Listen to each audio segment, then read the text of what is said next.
Como parte kan padagos na kampanya kan paghuhugas nin mga kamot kan mga kaakian. Hurot kan mga otoridad na imantinir kan mga eskwelahan ang pagkakaigwan in hand washing area.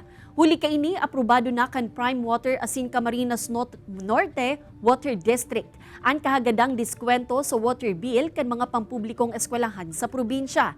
Ang nakonsumong tubig ngunya na Agosto kan mga pampublikong eskwelahan na nakatala ang bayadan sa Setyembre, piglala umang magbaba nin 5%.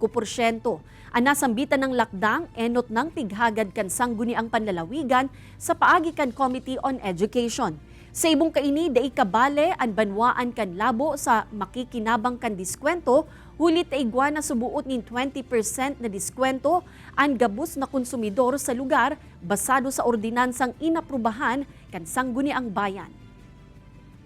Maganda yung intention ng provincial government. So, nakita naman namin yun na since public schools po ito, para makatulong din sa Prime Water doon sa mga government agency like public schools.